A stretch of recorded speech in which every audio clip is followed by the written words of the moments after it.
Go back to where you came from. That's allegedly what Idaho State Senator Daniel Foreman said to a Nez Perce tribe member at a candidate forum in Kendrick yesterday. According to our Boise sister station, it happened at the Kendrick VFW after a question came up about discrimination and legislation. That's when Democratic candidate Trish Carter Goodhart, a member of the Nez Perce tribe from Lapwai, said she was cut off by Foreman. KTVB, our sister station in Boise, spoke with her today. I basically just stood up and I said, just because this isn't your lived experience does not mean that discrimination and racism don't exist today. And these are, very real experiences of so many Idahoans. And it's not an Idaho issue, it's a national and even global issue. I didn't even get to finish my sentence. The state senator, Foreman, shot up out of his seat and started, I'm so tired of your liberal BS. Go back to where you came from. Just hours ago, Senator Foreman released a statement on Facebook reading in part, quote, "The accusation made is patently false. Secondly, I threatened no one at the forum. There was no racial slur in my statement. However, one could easily interpret the remarks of my accuser to be utterly racist. What does you mean, or rather you people mean?" You can find Foreman's full statement and more to this story on our website. That's KREM.com. All right, Shalom.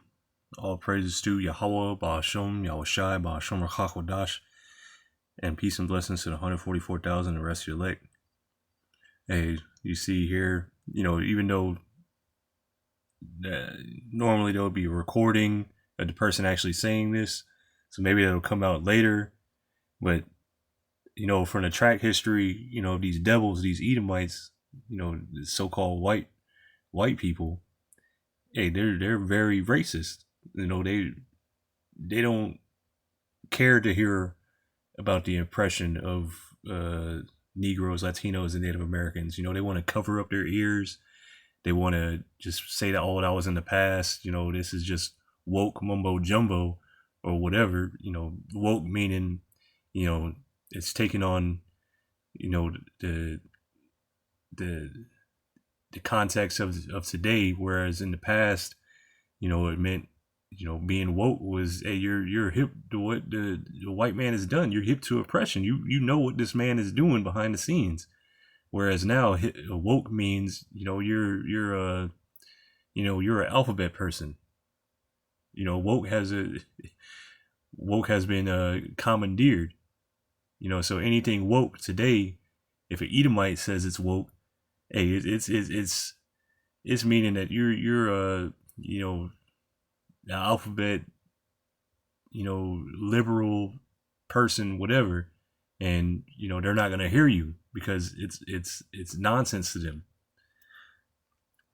But these devils have gone around all the world, oppressing people, oppressing the Israelites wherever they've gone, wherever the land we've been scattered into, primarily. But hey, they're oppressing the entire world, stealing lands. But hey, anyway, let me just get into the scriptures. This is Psalm 73, and I'll start at verse 5 because hey, that lady said, just because. Oh, I don't even remember what she said. Let me play it back real quick.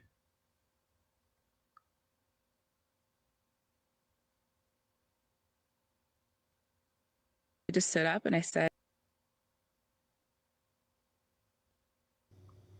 I basically just stood up and I said, just because this isn't your lived experience does not mean that discrimination and racism don't exist today. And these are right.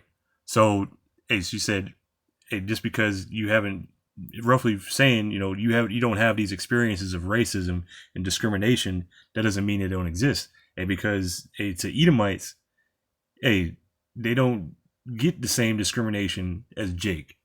They can go wherever in the world. They can go wherever. They don't get turned down. They don't get different service. They don't get followed around stores. Things don't happen to them like to Jake, the so-called Negroes, Latinos, and Native Americans. So this is Psalm 73 and verse 5. They are not in trouble as other men, neither are they plagued like other men. So they're not going through these curses. You know, they're not going through the troubles that we have to go through. You know, being discriminated against, being killed, lynched. You know, being denied loans, being denied housing, being denied jobs. You know, they're not in trouble. Verse 6, therefore pride compasseth them about as a chain. So hey, they're proud. You know, nothing as bad has happened to them since they've been ruling. You know, a few things here and there, but nothing really to make them consider like Jake. You know, so because nothing bad has ever really happened to them since they've been ruling, hey, their pride is compassing them, or is surrounding them. You know, you see that even the picture of that dude. You know, as a matter of fact, I'll pull him up. What's his name? I just had it pulled up too.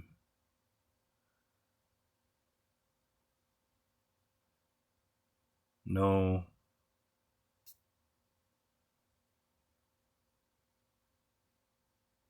There it is. That's a very proud looking devil. And you see him right there doing that Masonic hand gesture. But hey, these devils are very proud. So again, Psalm 73 and verse 5, they are not in trouble as other men, neither are they plagued like other men. Therefore pride compasseth them about as a chain, violence covereth them as a garment. And these are very violent people. You know, how do you think they got this country? Why do you think, you know, the Native Americans have been,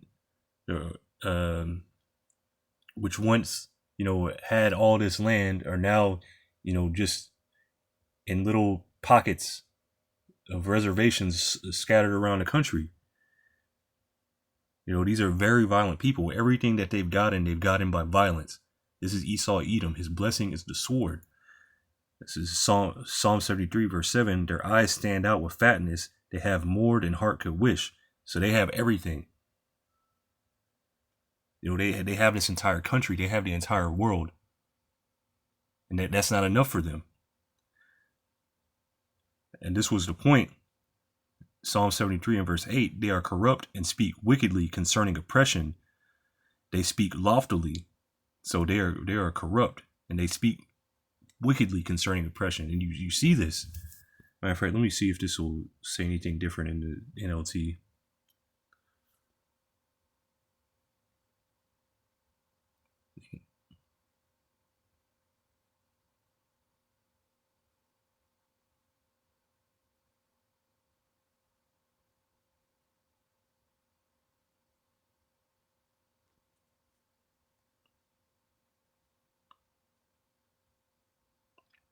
This is Psalm 73 and verse 8 in the NLT. They scoff and speak only evil. In their pride, they seek to crush others. So, and that guy was scoffing at this. Oh, I'm tired of all this woke BS. You know, go back to where you came from. You know, meanwhile, you're on their land. You stole the land from the Native Americans. Which, hey, this isn't their land. This is, you know, the Native Americans and you Israelites, your homeland is Israel. And when Yahweh returns, we are going to go back to our homeland. Let's see here.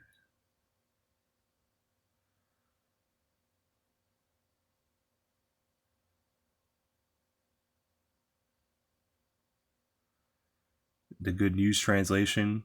They laugh at other people and speak of evil things. They are proud and make plans to oppress others. And that's all their plans. They rule by oppression. This is Micah chapter 2. And I'll start at verse 1. Woe to them that devise iniquity and work evil upon their beds. When the morning is light, they practice it because it is in the power of their hand. And this is how this country everything in this world that Esau Edom has. Hey, he devised a plan and carried it out. You know, he had signed treaties, over 500 treaties with the Native Americans, and broke every one of them. You know, he introduced, you know, the Native Americans to the fire water, got them drunk, got them hooked on drugs, destroyed these people. Verse 2, and they covet fields and take them by violence, and houses and take them away. So they oppress a man and his house, even a man and his heritage. And this is what they speak lawfully about. You know, here it is. You know, they stealing all this land. You know, here they killed all the food sources, destroyed the food sources, stolen the land. And then when Jake was on the reservations and they discovered they had oil or whatever, they took that land.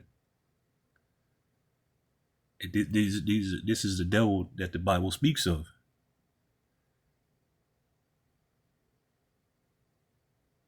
Verse 3, therefore thus saith Yahweh Ba'ashem Yahushai, behold, against this family do I devise an evil, from which he shall not remove your necks, neither shall ye go haughtily, for this time is evil. So hey, the time coming for you, Esau Edom, hey, you're not going to be able to get away from this one. Hey, this entire place, Babylon the Great, is going to be destroyed, completely leveled, completely from the east to the west coast. You know, a desert.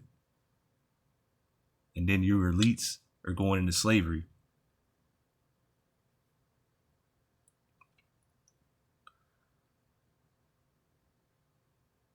And you're not going to be able to get away from the times coming, because your judgment is coming. You've been getting away with everything for so long, and the reason why you've been getting away with everything for so long is because your judgment, this is part of your judgment. It's just like what do you call that? I don't know what it's called exactly, but when they're like the FBI or whoever, investigative people, the police or whatever, when they got a case on somebody, you know, they're putting together a case or whatever, and they're doing investigation on them, surveilling them. They're surveillance.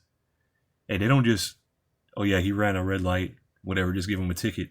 No, they're gonna look at everything that you're doing. Oh, he's been, you know, trafficking. He's into trafficking. You know, he's into drugs. Oh, he's murdered a few people. Oh, he's murdered a lot of people. Oh, he's doing this. Oh, you got you know, grand theft auto, grand larceny. Oh, bank fraud, check fraud, whatever, identity theft. Oh man, you've done a lot of stuff. So they're just gonna letting the charges keep racking up. So that's what's happening with you, Esau Edom. You know, these charges are just racking up because your judgment is gonna be it's gonna be so great. You know, oh man, you got some. Oof, man, you got a hell of a judgment coming. This is Psalms 31 verse 18. Let the lying lips be put to silence, which speak grievous things proudly and contemptuously against the righteous. So eventually, Yahweh Ba'ashem Yahushai is going to silence all of these lips of the liars that speak against the righteous, because Esau Edom is the wicked, and that righteous nation is Israel, Yashar Allah. So Yahweh Ba'ashem Yahushai is going to put all them lips to silence. This is Habakkuk chapter 2 and verse 5. Yea, also, because he transgresseth by wine, endure his philosophies, he is a proud man, and you can see that he's a very proud man. You know, he has it in his songs, and you know, proud to be an American. They even have let me see here. They even have a saying.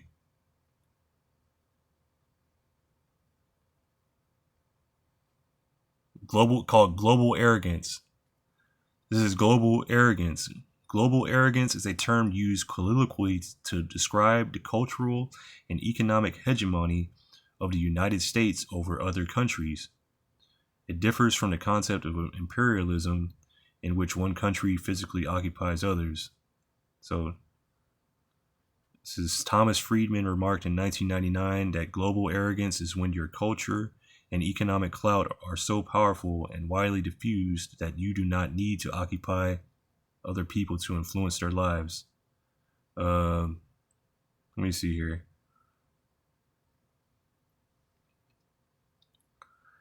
Here it says, in 1999, Thomas Friedman wrote in an editorial in the New York Times stating that he had noticed that the Iranian government, and Iran really hates, Babylon the Great.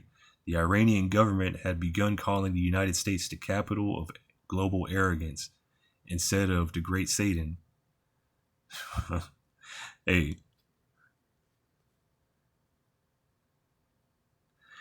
Anyway. Habakkuk chapter 2 and verse 5. Yea, also, because he transgresseth by wine, he is a proud man. Let's see what that word proud. Oh, look at that. H3093 Yahayar says arrogant, haughty, proud. Proud, arrogant, haughty. This is them.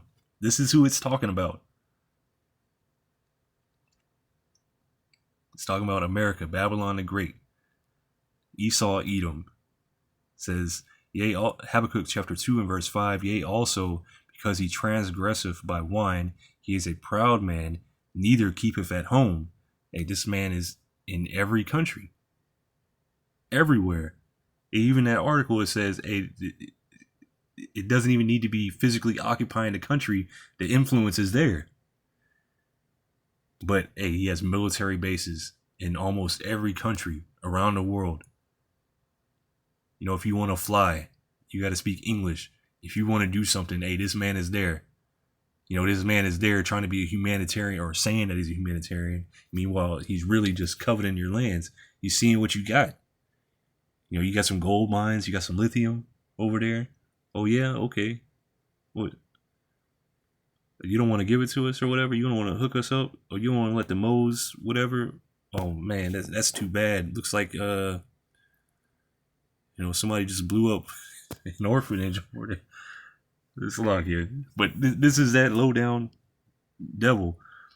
Habakkuk chapter 2 and verse 5. Yea, also, because he transgresseth by wine, he is a proud man, neither keepeth at home, who enlargeth his desire as hell, and is as deaf, and cannot be satisfied. So this is that man. He wants everything you got and then some more. But gathereth unto him all nations, and heapeth unto him all people. So all the nations that he blows up, he sends them over here. All the nations, countries that he goes and ruins their economies, and guess what? They start coming over here to rebuild. This is also known as the Great Melting Pot. Verse 6, shall not all these take up a parable against him, and a taunting proverb against him, and say, woe to him that increaseth that which is not his, how long? And to him that ladeth himself with thick clay. And that word for thick clay is ibatyat, which means a heavy debt. So he's stealing from you with the economic systems. This dollar isn't anything. He's stealing from you with the taxes, and he stole this land. This isn't his land.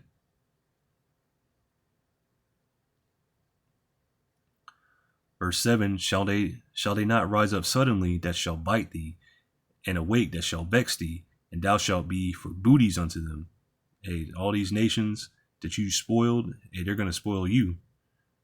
Verse 8, because thou hast spoiled many nations, all the remnant of the people shall spoil thee, because of men's blood, and for the violence of the land, of the city, and of all that dwell therein. Hey, you've made a lot of enemies, Esau, Edom, and you got a lot of nerve. But hey, it's all coming to an end. So Hey, Esau, Edom, you know, your country, your system, everything is falling apart around you. And the best thing you got to look forward to in the coming future is them Sabbath days so you can get some rest. So, hey, the rest of the time is going to be pure hell for you. You know, the parable of Lazarus and the rich man. You know, can you put some dip your finger in some water and put it on my tongue, roughly paraphrasing, and you're not gonna have no relief. You're not gonna have any comfort when Yahweh returns. So hey, enjoy it. The Lord willing, this is edifying. We give all praises to Yahweh, Ba'ashem, Yahweh Shai, Ba'ashem Rachakodash. Shalom.